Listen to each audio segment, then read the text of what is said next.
Ujian ni tanda Allah kasih. Baiknya Allah Ta'ala adik, kita tak nampak. Allah rasa bagi apa benda. Di ketika orang lain semua tinggalkan kita, Allah tak pernah tinggalkan kita.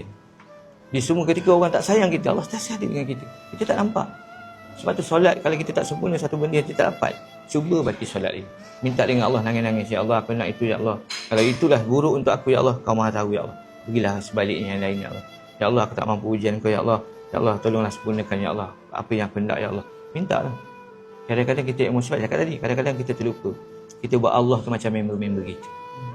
Allah tu Tuhan kita, dik. Allah tu Rabb kita. Kita buat apa yang Allah nak bagi, tetap bagi, itu hak dia. Kita hamba. Jalani hidup sebagai seorang yang taat. Allah akan bagi apa yang kita nak. Bila diri kamu ada Allah, kamu akan dapat segala-galanya. Tapi bila kamu hilang Allah, kamu hilanglah segala-galanya. Bila kita hilang Allah, kita boleh rasa Allah itu, Allah itu dan ini. Tapi bila kita ada Allah, semua benda kita rasa ini ada benda Allah nak bagi.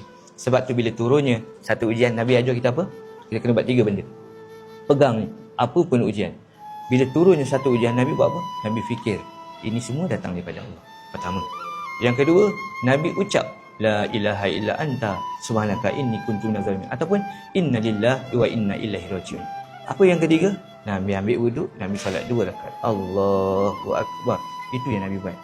Habis solat, ya Allah, selesaikan segala masalah kau, ya Allah. 3 benda ni, kalau kita buat, Allah tetap tak bagi. Bukan tanda Allah tak bagi. Tapi Allah tunggu benda lebih hebat daripada ini, Allah tak bagi. Fikir, cakap dan solat ini Nabi buat. Buat adik, bila ujian datang apa pun, kita ingat letak Allah dulu. Kadang-kadang kita letak Allah hujung sekali. Dah usaha minta masuk makhluk. Ya Allah, bantulah aku, ya Allah. Sepatutnya Allah dulu. Fikir, cakap, solat, minta Allah. Ya Allah, ujian ni daripada siapa? Siapa yang selesaikan ujian ni? Allah nak apa?